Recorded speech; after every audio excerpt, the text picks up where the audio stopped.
Hi guys and girls, good afternoon. To start with, let's just have a quick recap from the previous session. To sum up, money is a medium of exchange of goods and services. We have a clear mindset that almost any item, any asset, anything can function as money so long as it is generally accepted as payment. As for today's lesson, we'll be looking into the theory of money that includes central bank versus commercial bank. We'll also be looking into a common past year question and a recap session before we end today's lesson. Just don't forget to like, share and subscribe my video. Let's move into defining commercial and central bank. As you could see on the slide, I have a table that illustrates the difference between commercial and central bank. And this is just a summary of the definition and the functions. Generally, commercial banks are the banks that have many retailers branches located in most cities and towns. A common example would include HSBC, CIMB, Standard Chartered, and Maybank. Whereas there's only one central bank that governs all other commercial banks in a country. A common example include Bank Negara Malaysia and the Reserve Bank of India. I will be highlighting four major functions of commercial bank, which includes accepting deposit of money and saving, and pretty much it gives out loan to businesses and private individuals. And in order to set up business or for an expansion. Following on with that, commercial bank allows to buy and sell shares on customers' behalf. And as we know, Top Glove have been doing very well. So pretty much whoever would have bought shares during the COVID-19, they would have gained a suitable amount from the buying shares.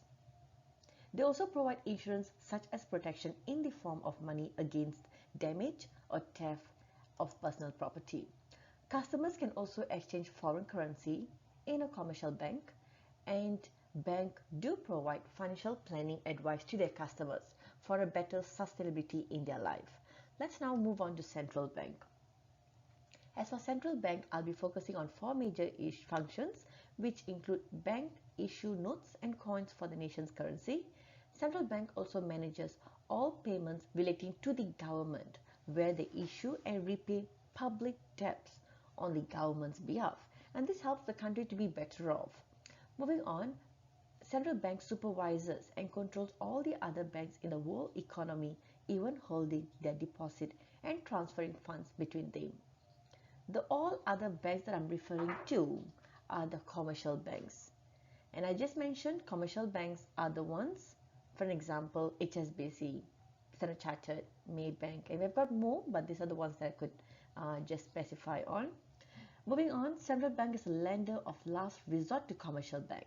And this is very important because this takes place when other banks which are referred as commercial bank are having financial difficulties. And this is when central bank can lend money in order to prevent them from going bankruptcy.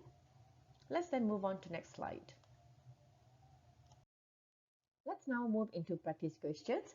As you could see on the screen, this is a very common question that's frequently being asked. Money, central bank, commercial bank all plays key roles in economies. Analyze the key importance of a central bank in an economy. In order to score your points, you're required to at least list down four functions of central bank to an economy. For an example, the key importance of central bank in an economy includes issue notes, coins for a nation's currency, manages national debt and supervises and control all other banks in the whole economy, even holding their deposit and transferring fund between them. The most common mistakes by students are getting confused with the roles of central bank and commercial bank. So in order to remember, keep in your mind that commercial banks are banks that have many retail branches such as HSBC, and central banks are the banks that governs all other commercial banks in an economy.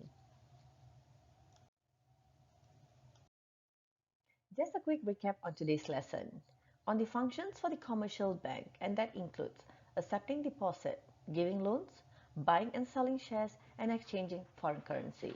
And the functions for central bank includes issuing notes and coins, manages all payment relating to the government, supervises and controls all the other commercial banks, and acts as a lender of last resort to a commercial bank. Well, that is all from me today. Thank you for watching my video and feel free to provide your comments below. Have a pleasant day guys. Stay tuned for my next upcoming lesson. Don't forget to like, share and subscribe.